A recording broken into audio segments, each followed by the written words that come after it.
Bonjour à tous et à toutes et à ceux entre les deux. Bienvenue à un nouvel épisode de La grosse maladresse.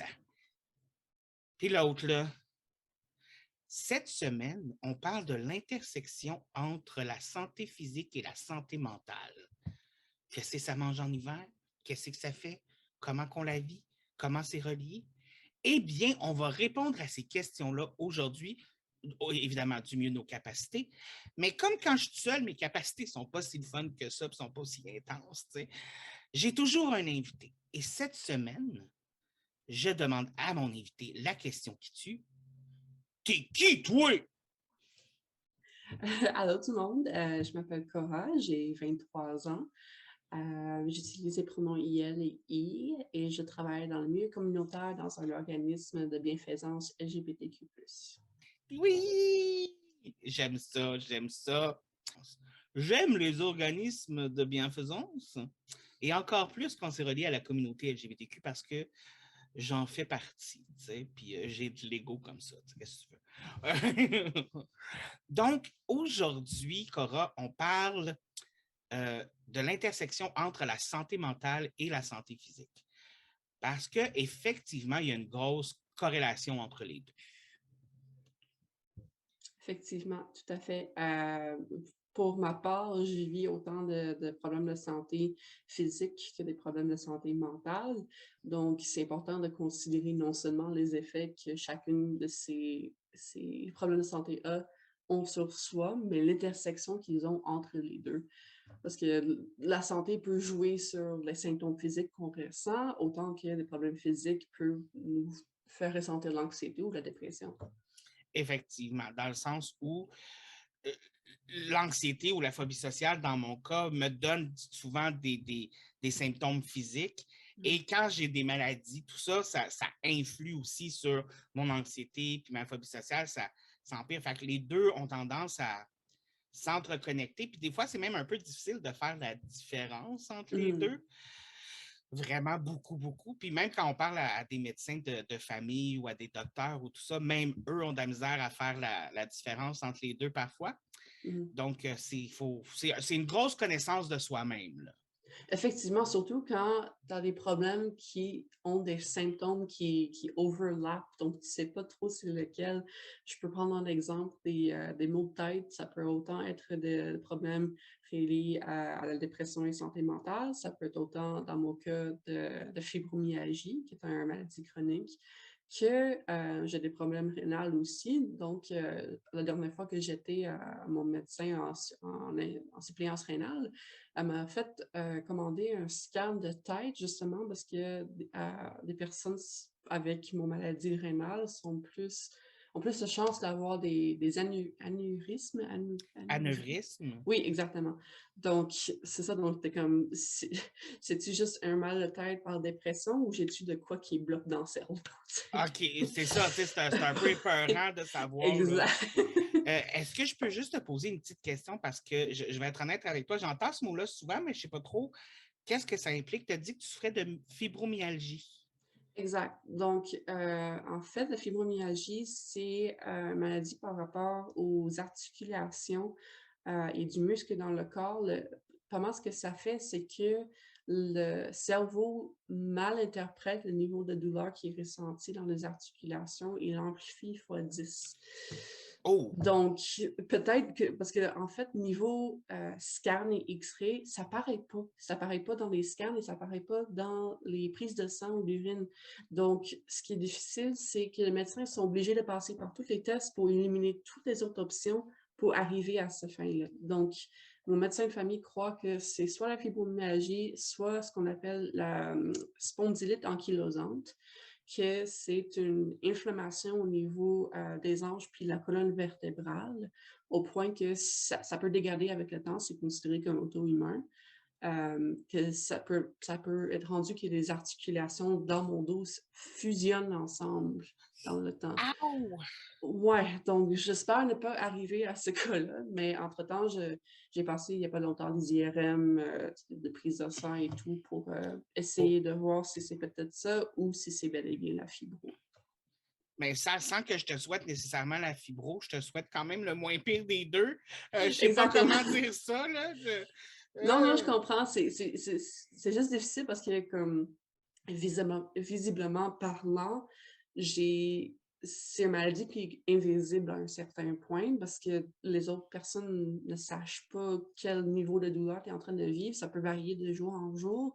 À partir de cet été, je me suis acheté une canne comme pliable, genre comme ça, à certains moments que j'ai besoin, je peux le déplier puis Quand tu as mal l'utiliser. dans le dos pour marcher ou tout ça, là. Exactement, mais des gens qui me connaissent pas bien, ils se disent: «Ah, mais là, tu marches normalement aujourd'hui, puis l'autre jour, tu as une canne, est-ce que tu es en train de le faker?» Tu sais?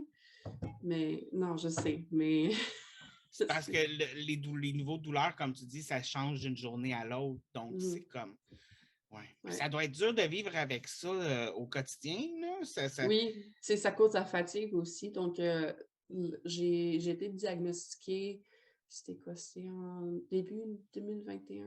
Donc en début de cette année-ci, j'étais encore dans le programme de pâtisserie à l'école. J'ai passé par cette phase-là. Oui. Puis j'ai pas pu j'ai pas pu terminer le programme justement parce que les articulations, ça faisait tellement mal. Tu sais, faire la viennoiserie puis Ah les ouais, c'est croissants, beaucoup de pas mal, pétrissage. c'est ça, pas mal à toutes les après-midi, il fallait que j'aille dans le storage, puis je pleurais pendant 10-15 minutes parce que, genre, il y avait des matins que je me suis levée, puis je pouvais pas ouvrir mes mains plus que ça. Donc, il fallait que je texte mon enseignant pour dire que je pouvais pas arriver, genre. Ah! C'est ça, Ouais. sinon c'est pas évident. Puis souvent, les Tylenol, en fait, avant, j'en prenais comme 6-8 par jour, puis ça faisait rien. Donc, il fallait que j'aie une prescription plus forte, justement, d'un antidouleur, qui est aussi utilisé comme antidépresseur dans plusieurs cas, justement pour essayer d'augmenter ma tolérance de douleur face à la fibro. OK. Est-ce que ça fonctionne bien ou. À date, oui. C'est sûr OK. que j'ai encore des jours que j'étais comme: «Pourquoi ma dose n'est pas plus élevée?» Mais en général, je prends beaucoup moins de Tylenol déjà en partant, ce qui est bien au niveau de ma foi, tu sais. Oui, parce Mais que tu disais que tu avais aussi des problèmes au niveau rénal. c'est ça. Donc je suis pas supposée prendre des aspirines, ben, pas des aspirines, des Advil, du ibuprofène parce que ça a Oui. plus d'influence sur les reins. Je suis comme: «Ah ben, je vais prendre des Tylenol», mais c'est sûr qu'en quantité excessive, c'est pas bon pour la santé non plus. Ouais, il n'y a pas grand-chose qui est bon en quantité excessive, apparemment. Mais ça, comme encore une fois, tu as de maladies chroniques comme ça, des douleurs, puis effectivement, ça joue sur la santé mentale. Je veux dire, Mmh. ressentir ça à tout bout de champ, je veux dire, on va le dire, on va se dire franchement, c'est aliénant, là. Tu sais, je veux Tout à dire, fait. ça rend pas heureux d'avoir mal tout le temps, tu sais. C'est ça, donc autant le fait d'avoir mal qui te déprime, mais aussi de voir les réactions des autres personnes qui ne te croient pas nécessairement ou qui se posent des questions par rapport à ta diagnostic, tu sais. Je prends plusieurs médicaments pour plusieurs raisons, puis je me fais souvent poser la question comme: «T'en as-tu réellement besoin?» Mais c'est comme si j'ai mon corps, tu le tien, on fonctionne de façon différente, c'est tout. Exactement. Tu sais, comme moi, il y a une affaire, moi, j'ai souvent des migraines, des Mmh. gros, gros mal de tête. Puis, je parle pas d'un mal de tête, je parle d'une vraie migraine Ouais, et ouais, ouais. j'ai des pilules spéciales pour ça, tu sais. Mmh. Mais je vais avoir des migraines 1 à 2 fois par semaine. C'est OK. vraiment intense. Puis, c'est que j'en ai parlé avec mon médecin, il n'y a aucune cause spéciale. Il y a des gens, malheureusement, il faut qu'ils vivent avec ça. Mmh. Puis, je fais partie de ces gens-là, malheureusement. Mais tu sais, comme des fois, je vais dire à quelqu'un, ah, j'ai une migraine aujourd'hui, puis que les gens ne comprennent pas que non, non, j'ai pas juste un petit mal de tête, là. Mmh. Ma tête me fait tellement mal que des fois, je ne vois plus. Genre, C'est mes ça, yeux arrêtent de ils pensent que fonctionner, là. tu l'amplifies ou que tu Ouais, l'interprètes plus forte qu'il est réellement, mais vraiment, c'est nos expériences seulement qui peuvent vraiment le décrire. Tu sais, je vois souvent des gens qui disent sur des pages de sciences comme: «Ah, laissez les docteurs font les diagnostics», mais je suis comme en même temps, oui, je comprends, mais je connais mieux mon corps que quelqu'un qui a fait une séance d'information d'1 heure sur ma maladie. exactement.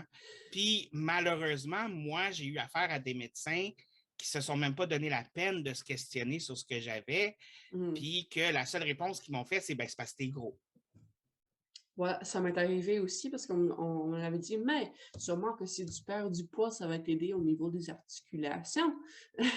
Ou souvent, tu as même le fait qu'on appelle dans la communauté trans le trans broken arm syndrome, que peu importe c'est quoi que tu as comme problème, c'est à cause que tu es trans.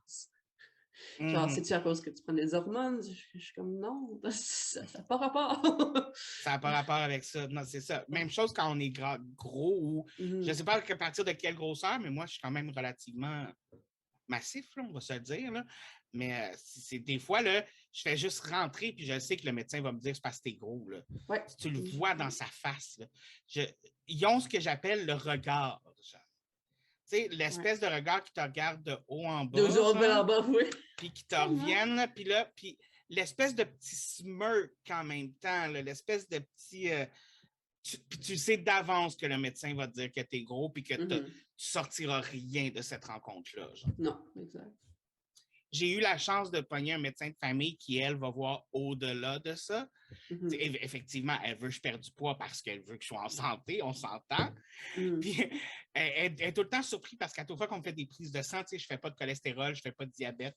Puis elle est tout le temps surprise, puis on dirait que des fois, comme Calé, je peux pas te dire que tu en fais, genre, comme, j'ai pas de raison de te dire de perdre du poids, tu sais, comme.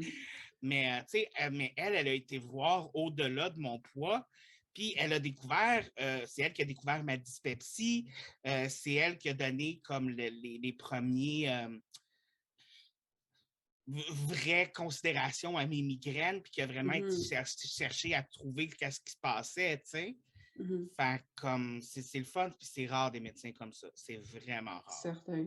Puis même, j'ai un médecin de famille qui date de quand j'habitais encore chez mes parents, c'est à genre Lachenay, donc c'est quand même loin. Mais j'ai pas l'opportunité d'avoir je suis en attente d'un médecin de famille au public, justement, parce que je peux pas me permettre 180 par rendez-vous de faire des réunions pour être plus en détail que ça. Et j'ai pas les moyens ou le temps nécessairement de me rendre à Terrebonne en autobus à chaque fois. Donc, c'est aussi une question d'accessibilité pour savoir si tes maladies et tes problèmes de santé vont réellement être pris au sérieux. Puis en même temps, quand tu es sur une liste d'attente pour avoir un médecin de famille, c'est pas parce que tu es en attente pour avoir un médecin de famille que le médecin de famille que tu vas avoir va fitter avec toi non plus. Aussi, je me suis inscrite au mois de février de cette année-ci, puis ils m'ont dit que le temps d'attente en moyenne serait de 560 jours. Wow! Ouais. Puis ça, c'est s'il n'y a pas d'autres personnes de plus haute priorité qui s'ajoutent entre-temps. En même temps, je pensais à ça parce que j'ai une de mes amies, ça fait 2 ans qu'elle est sur la liste. Puis elle n'a toujours pas de médecin de famille aujourd'hui. Mais elle est relativement en bonne santé, fait qu'il y a peut-être ça aussi. Là. Peut-être qu'elle est en moins bonne priorité, puis tout ça, là, mais quand même. Ouais, ne reste que un des problèmes, justement, de ne pas avoir un médecin de famille, c'est quand on va en clinique, on a une personne différente à chaque fois. Donc, il faut qu'on réexplique la situation à chaque fois parce qu'on dirait qu'ils ne sont pas capables de regarder dans le DSQ, dans le Dossier Santé Québec, pour voir toutes les tests présents. Non, c'est ça. C'est dur de lire le dossier de quelqu'un. Avec des mots sur une feuille. À vous, hein? En fait, des mots sur un avec ordinateur. des périodes, des points d'interrogation, des chiffres. Des résultats. Il faut que tu les analyses. C'est pas comme ça que tu es payé, hein? Tu es payé au client, là. Excuse. Okay. J'ai l'air un peu amer envers les médecins, mais j'ai vraiment eu des mauvaises expériences avec eux par le passé. Donc, et c'est intimement relié aussi à cette intersection-là entre la santé mentale et la santé physique parce que c'est là où, qu'à un moment donné, c'est OK, est-ce que les symptômes sont vraiment dans ma tête? Est-ce que c'est mon anxiété, ma phobie sociale qui me donne ces symptômes-là? Est-ce que c'est vraiment autre chose? Est-ce que, tu sais, comment que je réussis à gager le tout? Puis de ne pas trouver qu'est-ce que tu as, ça te rend encore plus anxieux, ça te rend encore plus ça. Puis d'être plus anxieux, tu as plus de symptômes physiques, tu as plus de. Puis ça devient un cercle vicieux qui n'arrête plus de tourner, là. Non seulement les conditions de santé en tant que telles, mais si, mettons, tu as un changement de dose, est-ce que le changement de dose va faire des effets aussi? Parce que pendant longtemps, je suis encore sur Cipralex aux doses maximum, mais avant que je change pour le Seroquel, je prenais du Abilify, qui est quand même un médicament assez connu, mais quand ils ont essayé de l'augmenter de 0,5 mg, j'ai eu comme des attaques de paranoïa intenses, puis j'étais pas capable. Après 2 jours, j'ai demandé quelque chose d'autre, puis donc là, fallait que je paye un autre 180 $ pour une consultation. Ouais, Ouais. Ça devient n'importe quoi, là. mmh Ça devient un gros n'importe quoi. Puis on s'entend-tu que avoir des effets secondaires qui rendent paranoïaque quand on parle sur des médicaments qui devraient normalement améliorer ta santé mentale, c'est comme des fois, tu lis, je ne sais pas si tu as déjà lu l'étiquette en arrière des Advil, mais un des effets secondaires, c'est mal de tête. Puis je suis comme, il y a quelque chose qui ne marche pas, là, tu sais. Fait c'est là aussi que c'est vraiment étrange. Puis c'est quelque chose que je me suis dit, je me rappelle pas c'est quoi le nom de la première médication qu'on m'a essayé pour ma santé, pour mon anxiété, tout ça. Je me rappelle pas c'est quoi le nom, mais elle m'avait averti, si tu as des pensées suicidaires, si tu te sens dépressé puis tout ça, avertis-nous parce que la médication peut faire ça. Puis je suis comme, Yeah. t'es sûr que ça va m'aider? Mais étrangement, moi, j'ai eu un des effets secondaires que 0,00001% des gens qui prennent cette médication-là ont. Ça m'excitait sexuellement pendant 1 heure après que je l'ai pris. Mais à un point intense, là. OK, j'allais dire, c'était-tu mauvais en soi? Non, mais je vais te donner un exemple, là. Genre, je songeais à aller cogner à la porte de mon voisin de 80 ans parce qu'il devenait quelqu'un d'intéressant, là. OK. C'était à ce point-là, là. C'était comme, ça me faisait devenir nymphomane, finalement. Genre. Wow, OK, non, c'est Comme, vraiment un effet, puis, tu sais, comme j'en ai parlé, intense. comme, j'en ai parlé avec mon médecin de famille, on a changé de médication, effectivement. Et j'ai eu une conversation avec un pharmaciste qui m'est resté sur le cœur longtemps, mais tu sais, le pharmaciste me donne la nouvelle médication, puis il me parle des effets secondaires, tu sais, puis je dis, ouais, mais là, il n'y a pas d'effets secondaires, tu sais, du genre sexuel, tu sais. Puis là, il se met à rire. Puis je suis comme, Mmh. j'ai dit, non, c'est parce que je suis sérieux, parce que comme ma dernière médication, elle me rendait comme horny pendant 1 heure de temps, puis tu sais, comme triper sur mon voisin de 80 ans, c'est pas mon trip, tu sais. Non, c'est sûr. Puis il se met à rire, puis il fait, ah, t'as fait ma journée, puis il s'en va. Puis je suis comme, OK, c'est non, c'est vraiment parce que pas une c'était une prise de question sérieux, là. sérieuse, là. Tu sais, comme, j'ai eu un effet secondaire que je veux pas revoir, tu sais, comme. Mais bref, c'est ça. Et c'est pour cela qu'il y a autant de médications sur le marché qui ont l'air d'avoir des effets comme pour des problèmes de santé mentale en particulier. On me dit, bah, il y a combien de médicaments pour l'anxiété et la dépression? C'est justement, juste pour chaque personne, ils ont des side effects différents. Pour avoir déjà travaillé dans une pharmacie, j'en ai vu des médicaments, tu sais. Mais pour chaque personne, a vraiment sa dose, puis ça fit de façon particulière avec chaque personne. Puis comme tu disais tantôt, le Cipralex ou l'Effexor ou whatever, c'est pas tout le monde qui va réagir de la même façon à ça. Puis ça donne des symptômes physiques aussi. Ça donne des symptômes mentaux. Encore une fois, il y a une intersection entre les deux. Ou des interactions avec d'autres médicaments que tu prends pour autre chose. Effectivement, ça, c'est toujours à prendre en cours de... Oh, des fois, c'est épuisant d'avoir des maladies mentales, je vais être honnête avec toi, là. Parfois, je regarde des gens qui marchent dans la rue et je me dis, My God, ça existe des gens qui n'ont pas de problème de santé. Puis c'est difficile à imaginer. C'est difficile à imaginer parce que tu vis autant avec. Parce qu'on a découvert d'abord les problèmes de santé mentale avant les problèmes physiques. Donc, ça s'est comme accumulé avec le temps. Et je regarde des personnes qui marchent bien et ont un pain content. C'est sûr qu'il y a des gens qui ont des masques qui cachent bien, mais je me dis, il y a des gens qui n'ont pas de problème de santé. Comment tu utilises ton temps supplémentaire qui n'est pas être pour dormir parce que tu as la fatigue chronique ou peu importe, comment est-ce que vous utilisez tout ce temps précieux que nous autres, on n'a pas nécessairement accès? Le temps où il faut que je passe une demi-heure dans la douche avec l'eau qui me coule dessus pour pas comme faire une crise de panique, genre, Ouais. je pourrais le mettre ailleurs, là. Comme, ou le temps qu'il faut que, OK, là, je m'arrête, je me ressente sur moi-même. C'est à faire souvent dans une journée aussi, tu sais. Ça me fait penser, justement, j'ai vu un post de communauté des gourous de santé qui disent on a tous 24 heures dans nos journées, c'est à toi de choisir quoi faire avec. Mais je suis comme pour des gens qui n'ont pas de voiture, c'est le transport de plus qui prend. Si t'as, parce que c'est tellement comme perfectionniste ou justement dans la même allée de pensée, comme, est-ce que vous avez essayé la méditation, le yoga? Ça fait du bien. Des smoothies, des index? Ça Si je- m'insulte. Si j'avais un 25 sous pour chaque personne qui m'a conseillé la méditation, le yoga, là. Moi aussi, je suis capable. Puis, tu sais, comme, je veux dire, je fais partie d'un groupe de soutien pour personnes qui ont de l'anxiété. J'appelle ça mes AA, mes anxieux anonymes. Euh, Puis, tu sais, comme, c'est souvent, c'est ramené parce que ça marche pour beaucoup de gens. Tu sais, je ne vais pas chier sur le yoga puis la médication, la méditation, parce que ça marche pour beaucoup de gens.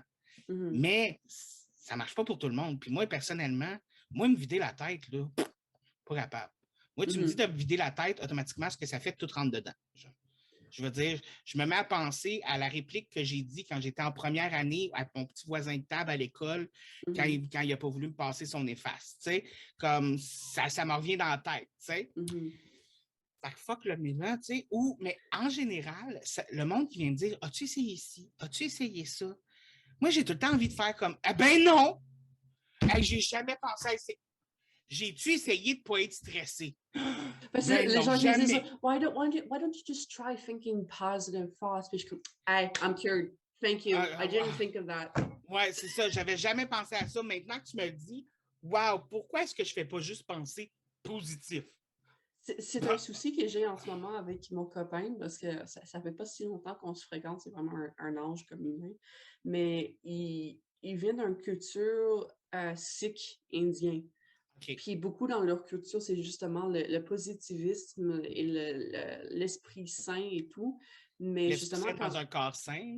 Exact. Donc, il fallait que j'explique qu'avec les problèmes de santé mentale et physique et des traumas, c'est pas si facile à faire que de dire, tu sais, mais c'est difficile à expliquer à quelqu'un qui a grandi dans cette mindset-là, qui a d'autres façons de vivre sa santé mentale, tu comprends? Moi, qui était comme québécois, si on veut, là. Ça, qui a la même éducation que moi, mais lui, il a une version très cartésienne de voir la vie. Fait que quand j'embarque dans mes émotions, mon anxiété, puis tout ça, lui, il est comme, oui, mais pourquoi est-ce que tu fais pas juste tasser ça de côté, puis ça, puis je suis comme, parce que je suis pas capable. Même moi, je le regarde, moi, quand il me dit ça, pourquoi tu fais pas juste tasser ça de côté, puis nanana, puis je suis comme, ah, t'es capable de faire ça, toi? Comment que ça marche? Je comprends pas. Les gens qui sont capables de faire ça, comment vous faites? Comment vous faites? Genre, où est-ce que vous avez appris ça? Quel cours au primaire que j'ai manqué? C'est le même genre de solution qu'on m'a proposé pour le peu de solutions en santé mentale que j'ai eues, parce que j'ai jamais pu rencontrer quelqu'un vraiment de façon individuelle. On m'a proposé la thérapie de groupe. C'était pas fait pour moi. Ça se peut qu'il y a d'autres personnes que ça lui plaît complètement, mais moi, entendre aussi les histoires version courte de leurs problèmes, puis encore une fois, proposer de la méditation puis une alimentation saine, c'est pas fait pour moi. Il fallait que j'aille éventuellement un suivi plus personnalisé qui parle de mon vécu puis des solutions qui me sont adaptées. Parce que peut-être que les solutions vont fonctionner pour eux ou pour une majorité de la population, mais souvent, ça prend un suivi plus individualisé.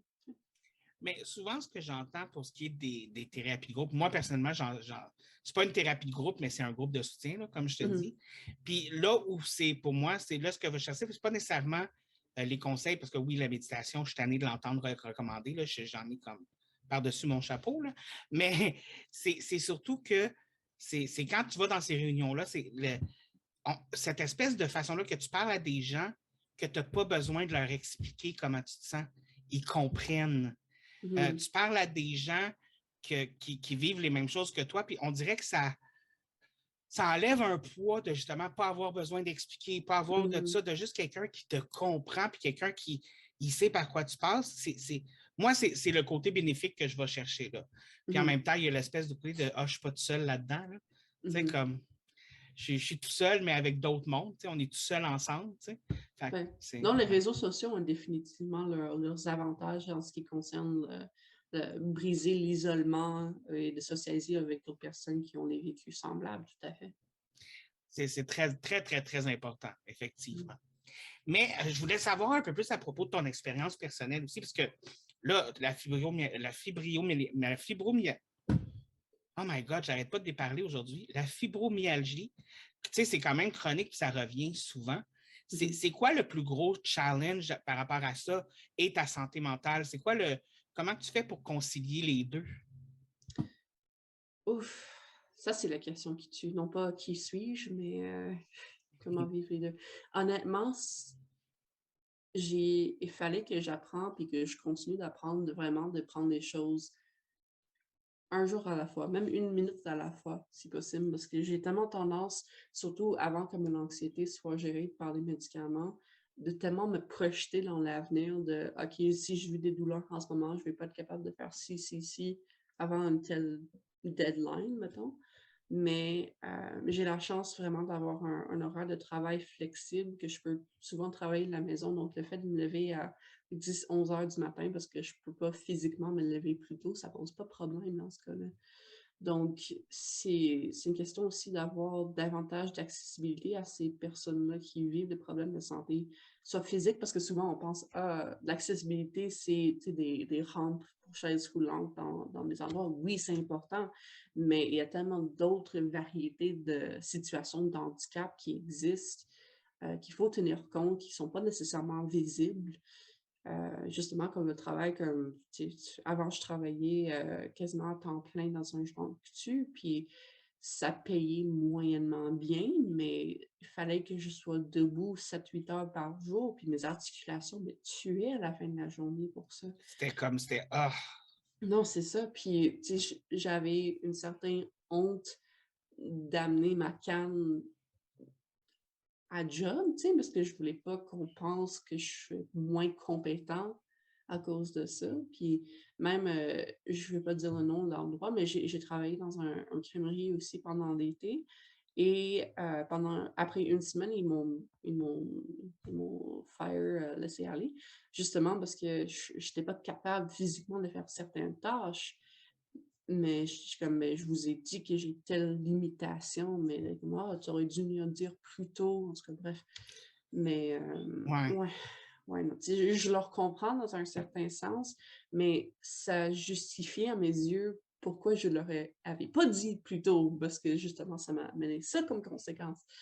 Mais Donc c'est ça, c'est vraiment pour moi de prendre les choses, chaque chose en son temps, puis de me laisser aller lousse si jamais je suis pas capable de faire telle chose avant un deadline. Tu sais, mais j'ai de la vaisselle qui accumule un peu dans la cuisine en ce moment. Je suis comme, quand je vais avoir l'énergie pour, après que je soupe, je vais m'en occuper. Mais pour l'instant, ça va le laisser là, puis c'est bien correct. le temps que tu sois capable physiquement de le faire aussi, C'est ça, parce que si je me pousse plus que mes limites ça va faire possibles, plus mal après. c'est ça. Fait que ça Exact. ne sert à rien d'empirer ton cas pour te forcer à faire des tâches ménagères ou à faire Mhm. des tâches comme ça.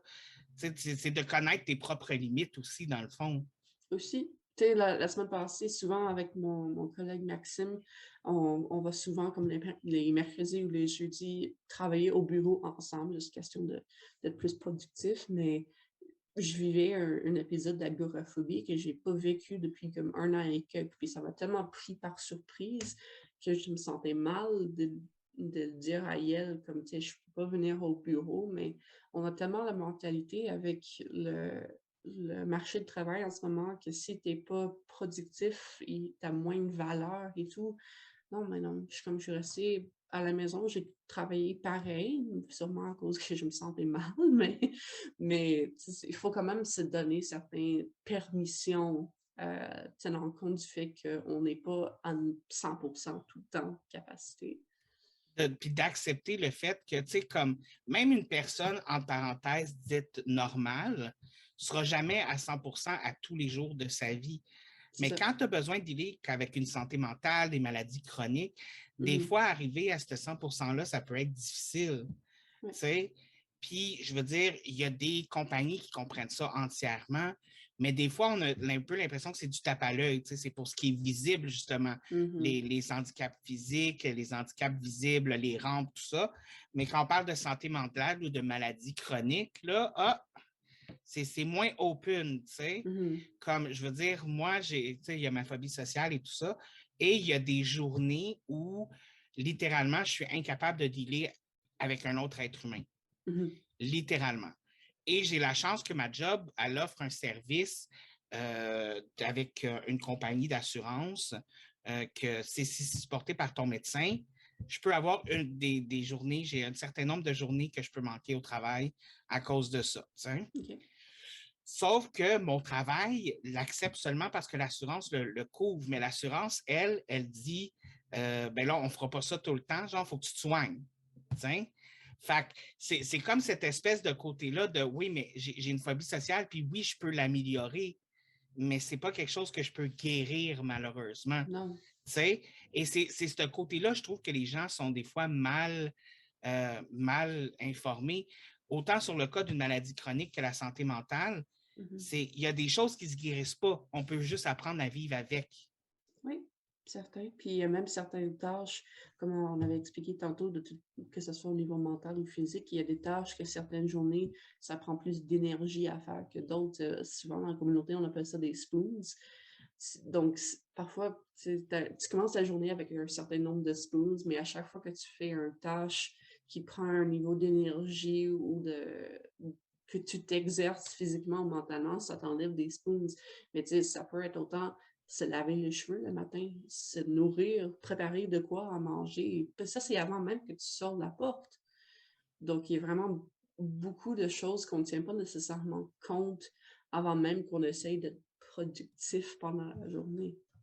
Puis j'ai l'impression aussi que depuis la pandémie, c'est comme pire parce que, sincèrement, je ne sais pas si c'est la même chose à tous les travails, mais personnellement, depuis le début de la pandémie, il y a comme des pénuries d'employés un petit peu partout. Et la charge de travail qu'on demande aux employés présents, dans mon cas, elle augmente. Mais le salaire n'augmente pas, le temps qu'on a pour le faire n'augmente pas. Tu sais, c'est comme... Puis ça aussi, ça donne une pression.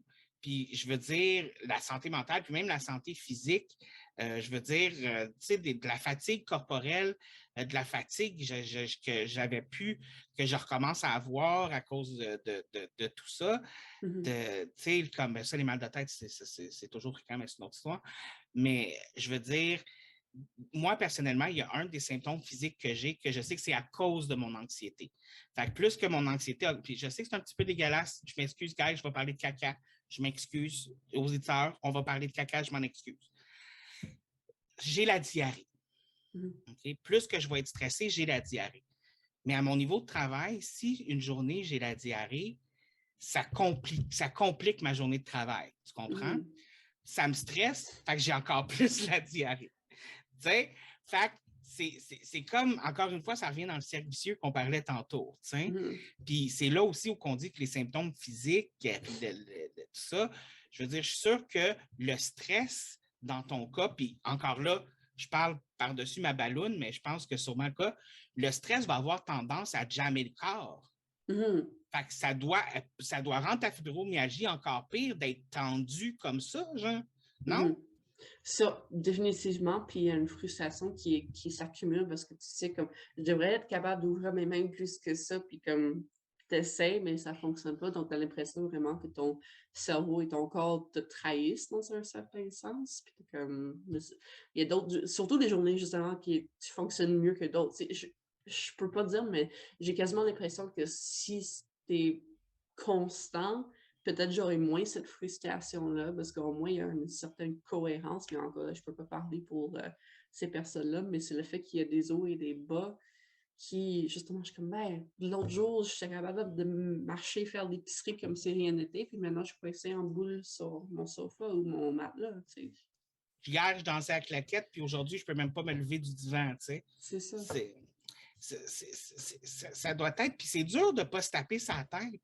Tu sais, les gens disent, ah, tape-toi pas sa tête, nanana, nanana, mais fuck, genre comme, c'est dur parce qu'on veut être, encore une fois, j'utilise le mot normal, là, mais j'aime pas ce mot-là, fait que je le mets tout le temps en parenthèse quand je le dis, mais on aimerait tout ça être normal. On aimerait tout ça pas avoir à dealer avec l'anxiété, pas avoir à dealer avec la douleur dans le corps, pas avoir à dealer avec la diarrhée, pas avoir à dealer avec les maux de tête, pas avoir à dealer avec les problèmes rénaux, tout ça. Comme, on veut tout, pas ça, là. Non, personne ne le souhaite. C'est ça, exactement. Puis c'est dur de ne pas faire comme, tu sais, des fois, de pourquoi moi, puis je suis encore pogné aujourd'hui, puis, tu sais, comme, c'est dur de ne pas se taper sa tête dans le sens où, Caroline, genre, je peux-tu être un humain normal, tu sais, comme, genre, je peux-tu être, pas normal, mais je peux-tu être capable de fonctionner? Ah, c'est ça, un être humain plus fonctionnel. Fonctionnel, c'est ça. Parce que oui, souvent, je me dis, c'est quelque chose que je me dis, moi, personnellement, je suis brisé. Je suis brisé. Je suis comme, si j'étais un jouet, là, je serais le jouet qui reste dans le coffre à jouets parce qu'il manque une jambe, tu sais. Comme... Moi, les batteries se défont trop rapidement, tu sais. Tu sais, les jouets qui font peur parce qu'il est pas comme ça. J'utilise le duct tape pour le tenir ensemble. C'est ça, tu sais. Mais les enfants nous aiment. Ils nous aiment. Mais souvent, les parents nous jettent aux poubelles, tu sais, comme... Excuse. Mais j'aime la comparaison que tu fais avec les enfants parce que les enfants ont tellement pas de vue négative sur les différences des autres personnes, comme ils te perçoivent, puis t'es comme ben différent, mais comme OK, cool, je vais aller jouer avec pareil. Ma mère travaille justement après maternelle, puis quand je visitais ses enfants pré-COVID, comme ils avaient tellement un joie de vivre, même s'il y avait certaines difficultés, mettons des troubles de parole ou quoi que ce soit, ses amis, ils leur parlent pareil, puis c'est un ami comme n'importe qui d'autre. Mais on dirait que les adultes, dès qu'on perçoit une différence quelconque ou qu'on sache que la personne a une difficulté qu'on ne voit pas nécessairement, là, on est à l'écart. Ben, le meilleur exemple, ma sœur, elle a 4 enfants, entre 5 et 9 mois. Okay? Elle est très productive. Mes condoléances. Oui, très productive. Écoute, moi, je capote, mais je ne sais pas comment elle a fait, mais elle a toujours voulu 4 enfants, fait elle a fait les enfants que moi, je ne ferai jamais. Fait que mes parents sont contents. Ça compense. C'est ça, exactement. Mais avant le mois de septembre, c'était ils n'allaient tous pas à l'école. Là. Il y a juste le plus vieux qui a commencé à aller à l'école. Puis, jamais, quand j'ai vu ces enfants-là, jamais ces enfants-là ont eu conscience que j'étais différent parce que je suis gros. Dans leur tête, c'est tonton David. Puis, à l'époque, j'étais en couple avec Yannick, puis Yannick est noir, tu sais. Et pour eux, jamais Yannick était noir. C'était tonton Yannick. Il n'y a pas de différence pour eux. Je ne veux pas dire qu'ils ne la voient pas, probablement qu'ils le remarquent, mais c'est que ce n'est pas important. Ça ne changeait pas leur comportement. Exactement. Fait que c'est ça qui est beau à voir d'une certaine façon, tandis que, je veux dire, la première fois que j'ai présenté mon conjoint à certains membres de ma famille, parce que j'ai certains membres de ma famille, je vais le dire malheureusement, qui manquent d'ouverture d'esprit. Et cette journée-là, on aidait ma mère à déménager. Et tu as un de mes oncles qui est en train de parler, on mange de la pizza, tout ça, et qui, pendant la conversation, dit, et je m'excuse tout le monde, moi, les hosties de nègres, là, pas capable. Et tu as tout le monde qui se tait, qui se tourne vers lui, genre. Et là, lui qui fait comme what? Ah, mais pas toi, là. Tu sais? Et t'as comme mon ex-chum, excusez, qui regarde mon ex, pis ça, fait, pis c'est comme. Mais jamais un enfant aurait fait quelque chose comme ça, tu sais. Mais ça, c'est un autre sujet aussi, là, mais ça a été une grosse affaire. Puis, tu sais, comme tout le monde a été tellement trop gêné, tellement trop. Il n'y a personne qui a réagi. Il n'y a personne qui a pris la défense de Yannick. Même moi, j'ai pas pris la défense parce que j'étais flabbergasté. Genre. Dans ma tête, c'était comme une situation qui arriverait jamais. Genre. C'est le manque de tact. Pas juste le manque de tact. Je veux dire, je voyais pas comme un membre de ma famille étant raciste. Et là, je me suis... je sais pas si c'est parce que là, j'avais un conjoint de couleur ou tout ça, mais j'ai découvert ça et ça m'a comme flabbergasté. Bref. Mais là, on divague de sujet un peu, là. là, je me suis perdue dans un sujet, je me rappelle même plus de quoi on parlait. Non, c'est correct. On parlait des enfants puis de leur Oui, perception. puis eux autres non plus, tu sais, comme une santé mentale pour eux autres, genre, ils comprennent pas nécessairement. Puis pour eux, c'était pas genre comme ah, qu'est-ce qui se passe? Voyons, il est bien bizarre. Lui, c'était comme oh, tonton David va pas bien, je vais lui faire un câlin. Tu sais, c'était juste comme c'est ça, tu sais, c'est comme il y a cette naïveté-là, puis cette beauté-là d'acceptance, peu importe de ce que t'es quand. Ouais, bref. C'est C'est ça. dommage que ça part avec le temps. Parce que C'est les adultes n'ont pas ce même comportement. Tu sais. ben, juste donner, puis je ne veux pas parler en mal de mon père, parce qu'il essaye de comprendre. Il essaye beaucoup de comprendre mes struggles de santé mentale, mais il y a de la difficulté. Et je me rappelle, il y a plusieurs années, je sais que je n'aurais pas pu en parler à mon père parce que pour lui, les problèmes de santé mentale, ça n'existait pas. Il s'est ouvert l'esprit avec le temps, puis il essaye de comprendre maladroitement, mais il essaye de comprendre maintenant. Oui. Mais il y a beaucoup de gens que pour eux, encore aujourd'hui, des problèmes de santé mentale, ça n'existe pas. C'est Non, dans ta certain. tête. Puis même, c'était la même chose avec mon père pendant un certain temps. J'avais une certaine hésitation à lui parler de problèmes de santé mentale, justement, parce que lui-même, ne l'ayant pas vécu, n'ayant pas vraiment des proches qui sont ouverts à lui parler de cette discussion-là, c'est allé jusqu'au moment que j'étais dans un centre parce que j'avais des pensées suicidaires. Donc, c'est à ce moment-là comme ah, pourquoi tu ne m'en parles pas et tout, mais jusqu'à ce que je me rends à ce stade très avancé, tu croyais pas au début, tu sais. Je ne devais pas me rendre à ce stade de crise-là pour être à l'aise de discuter de sujets comme ça avec toi. Puis en même temps, si tu as tout le temps entendu quelqu'un dire que la santé mentale, ça n'existe pas, telle affaire, c'est des niaiseries, nanana, tu ne seras pas willing à aller en parler quand tu as des problèmes de ça. Mhm. C'est un peu comme faire son coming out. Si tu as entendu tes parents dire à tout bout de champ qu'être gay, c'était le démon puis c'était mal, tu n'as pas le goût de faire ton coming out, là. Non, pas T'sais? du tout. J'ai vécu la situation avec mon père, c'était au printemps quand j'ai vu mes grands-parents, puis on était tous autour du table et on parlait de santé mentale justement parce que mon père regardait ma petite boîte de médicaments que j'ai, puis il se demandait ah, pourquoi tu prends ça, puis tu sais, être entouré de tout le monde d'autre à la table sauf lui vivait des problèmes de santé mentale. Donc je pense que ça lui a fait ouvrir un peu les yeux de voir Oh, la ça y a fait variété. un.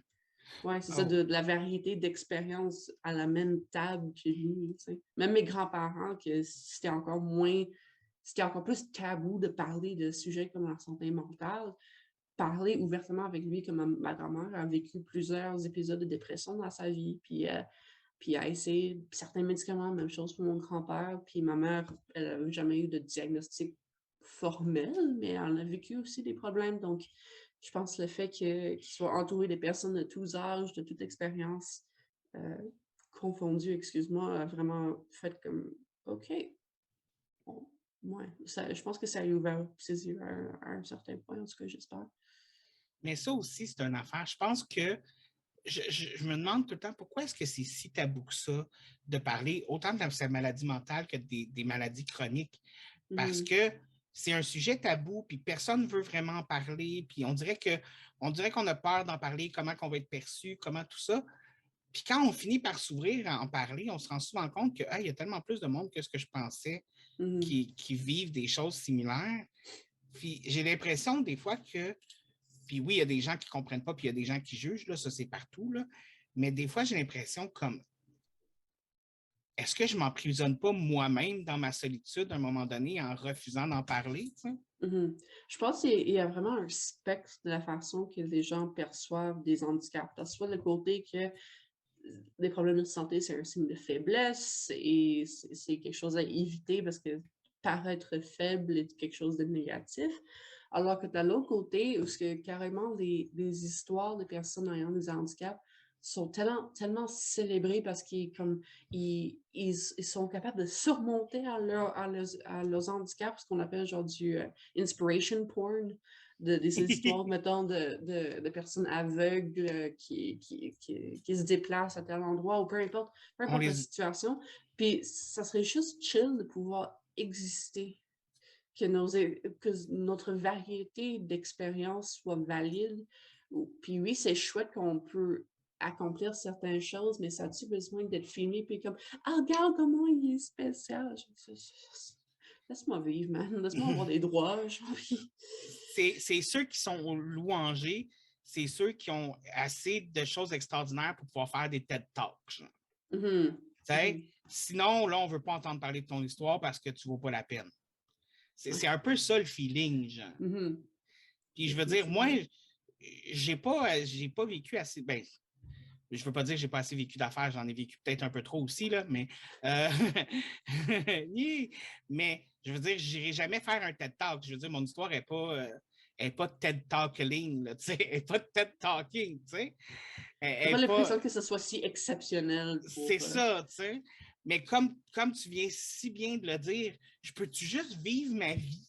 Je peux-tu juste vivre ma vie sans le tabou, puis sans être obligé que ce soit exceptionnel, puis comme louanger, puis chanter dans les rues?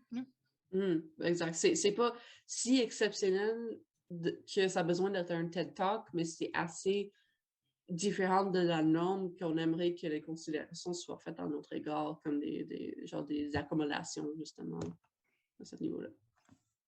Amen. Amen. Oh, excuse-moi. Non, c'est correct. Puis, je veux faire un autre ajout avant que j'oublie, parce que avec la dépression et la trauma, j'ai un mémoire de Swiss cheese que moi je raconte à mes collègues. Le Swiss cheese? De fromage suisse. Tu sais, de troué, là. Oui. OK, vas-y. Mais j'ai un mémoire vraiment troué, puis parfois j'ai oublié des choses. Mais, bref, OK! Je pensais que tu allais raconter une histoire par rapport à du fromage suisse. Wow! OK, excuse-moi, mon cerveau a pris du temps. La seule histoire de fromage que j'ai, c'est mon chat qui s'appelle Cheese, mais c'est notre histoire. C'est bon. Mais bref, juste un sujet un peu par rapport, mais qui a rapport à la fin. Je faisais une liste de tatouages que je voulais, parce que j'ai eu mon premier tatou, que c'est les Sit Sprites des films Ghibli. Oh, ils sont tellement cute! Oh! Donc, j'ai eu ce tatouage-là justement pour avoir comme un rappel positif de mon enfance. Mais bref, je faisais une liste de choses et moi, j'ai toujours aimé les pans, les oiseaux avec les grosses plumes. Ah, les grosses plumes en arrière. Là. Exact. Puis, je faisais plus de lectures sur ces animaux-là et je me suis rendu compte que les oiseaux qui ont les plus de plumage sont en fait le plus célébrés, si on veut, dans leur troupeau, si on peut l'appeler comme ça, parce que avoir le plus de plumage et de décoration in the wild, genre dans leur habitat naturel, c'est considéré comme un handicap parce qu'ils sont plus perçus par les prédateurs. Donc, je me suis tellement sentie plus validée dans mes handicaps personnels parce que je me dis, j'ai autant de plumage, autant de couleurs, mais je survis pareil. Et c'est quelque chose qui devrait être célébré, en tout cas de mon point de vue, pas sur un TED Talk, mais juste de pouvoir valoriser mes propres expériences. Autant de les valoriser dans ton entourage que sur le milieu du travail que pour toi-même. Puis, tu sais, on va se dire, franchement, souvent, les gens qui ont des maladies chroniques ou des problèmes de santé mentale, une chose qui est très difficile pour nous, c'est la bienveillance envers nous-mêmes. Parce que c'est tellement pas rare que le monde autour n'est pas bienveillant envers nous-mêmes qu'à un certain moment donné, on prend le mauvais pli de je vais être méchant avec moi-même avant que quelqu'un d'autre le soit. Ou au contraire, ce que je vis souvent, c'est que je suis le genre à donner des conseils puis à vouloir aider mes amis et ne pas faire la même chose pour moi-même. Oui, ça aussi. Genre, on est bon pour donner des conseils, pour les suivre un peu moins. Il y a une chose qu'on parle souvent justement dans mon groupe de soutien il faut essayer d'apprendre à être son meilleur ami puis quand quelque chose arrive, comme de s'arrêter et faire OK, si c'était ma meilleure amie Roger qui me disait ça, là, ma meilleure amie Roger. Elle peut même s'appeler Roger si elle veut. Bon. Ma meilleure amie Roger, elle me dirait la même chose. C'est quoi je dirais à Roger? Pourquoi est-ce que je ne suis pas capable de me dire ça à moi-même? C'est vrai. Bref, on parle souvent de ça dans mon groupe. Fait que c'est la bienveillance envers soi-même. Moi, c'est mon mot d'ordre tout le temps. Là, j'insiste là-dessus souvent. Je pense que dans mes anciens podcasts, j'ai dû le mentionner 36 000 fois. Là. Comme bienveillance envers soi-même, c'est important. Il faut s'aimer, il faut se donner de l'amour, il faut se supporter. Puis, il faut se donner le droit d'avoir des mauvaises journées. Il faut se donner le droit de ne pas être capable de fonctionner. Il faut se donner le droit d'avoir des rechutes, d'avoir des... Peu importe. Il faut se donner le droit parce que si on s'enlève ce droit-là, une fois que ça arrive, ça va être pire. Ouais. Parce qu'après... Parce qu'au lieu de juste avoir besoin de recommencer, parce qu'au lieu d'avoir juste besoin de recommencer à monter, on dégringole. Fait que c'est très important de se donner de la chance. Aussi, se donner une chance.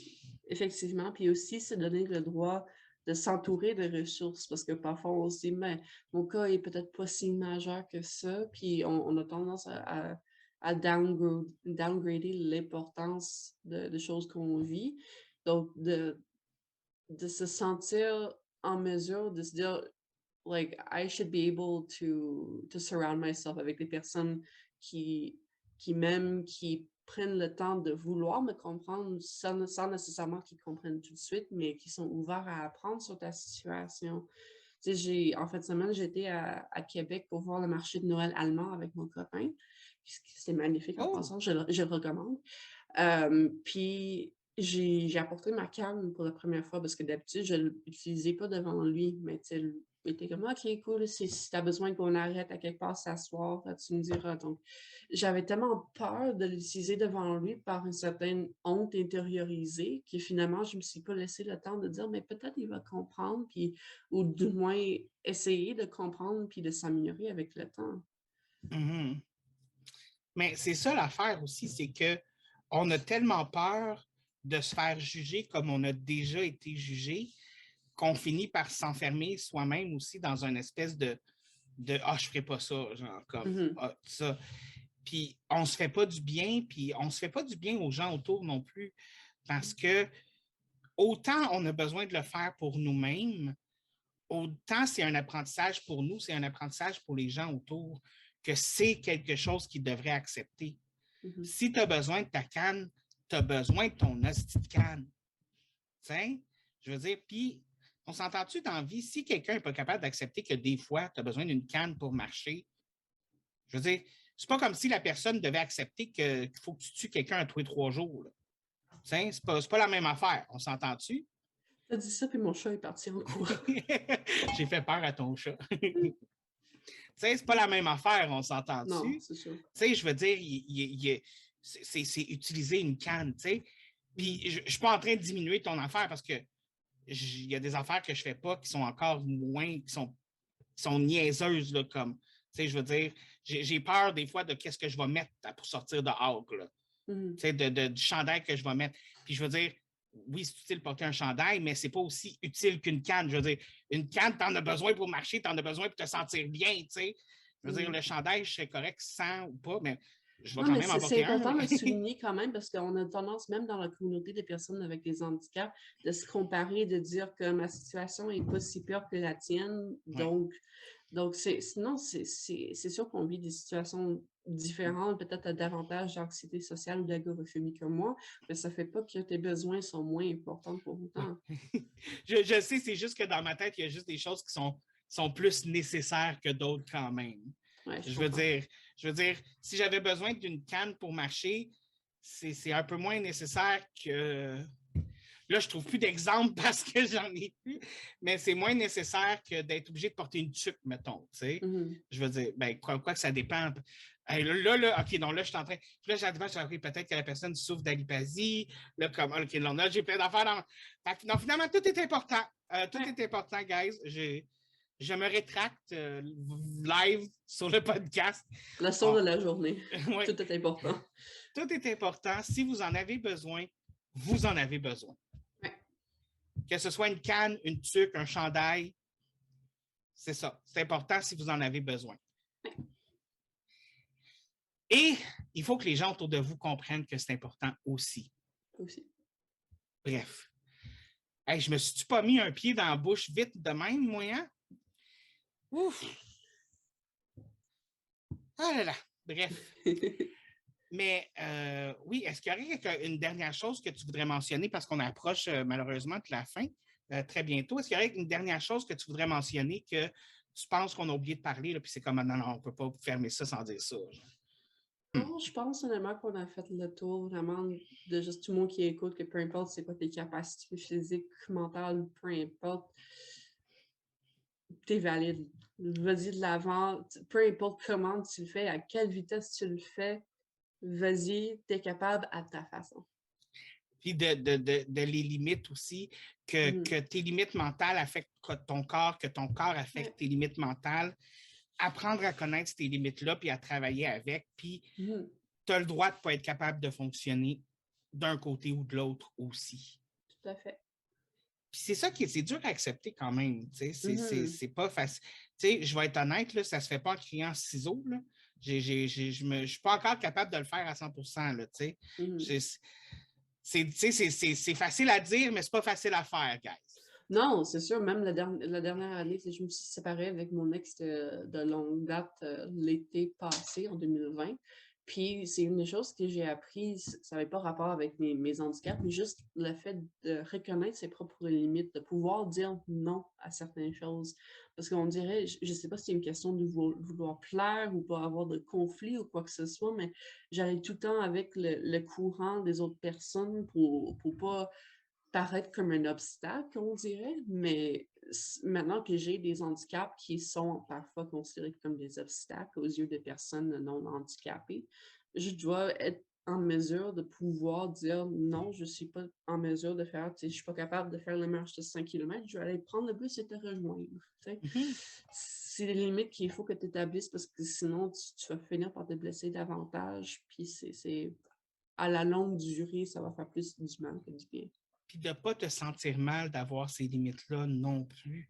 Parce Exact. que, comme tu dis, marcher là, le 5 km, comme tu dis, là, peut-être que la personne, ah ouais, comment, ça va être le fun, on le faisait avant, ouais, non, non, non, non, non, non. Mais comment que la personne feel, c'est pas ta responsabilité. Ta responsabilité, c'est ta santé, c'est tes émotions. Il y a une soirée, tu fais trop anxieux pour aller dans un party, tu fais trop anxieux pour rencontrer d'autres personnes, pour voir des personnes que tu ne connais pas. Tu as le droit de dire non. Puis même si la personne te dit, ah ouais, tu vas rencontrer du nouveau monde, ah ouais, non, non, non, c'est ma fête, ah ouais, peu importe la raison, tu as le droit de dire non. Il y a un moment donné où il faut faire la séparation entre ton besoin et les émotions de quelqu'un d'autre. Exactement. C'est plate à dire, mais c'est comme ça. Des fois, il faut être égoïste. Puis, y a rien... Pour son propre bien-être, oui. Puis, il n'y a rien de mal à ça. Le petit Jésus, il ne pleurera pas parce que tu es égoïste. Puis, si tu ne crois pas au petit Jésus, ben, toutes d'autres personnes à qui tu crois, ils ne pleureront pas. Puis, si tu crois à rien, ben, rien ne pleurera pas parce que rien ne pleure pas anyway. Effectivement. J'ai-tu fait le tour? Tout et rien ne pleurera pour toi. Exactement. Tout et rien ne pleurera pas. Ah, wow, j'aime ça. Puis moi non plus, je ne pleurerai pas pour toi. Tu compris?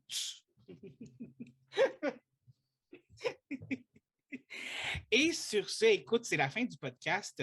Mais comme tu sais, à la fin de mes podcasts, j'aime beaucoup qu'on donne un conseil/recommandation de la semaine. Est-ce que tu aurais un conseil/recommandation de la semaine à donner?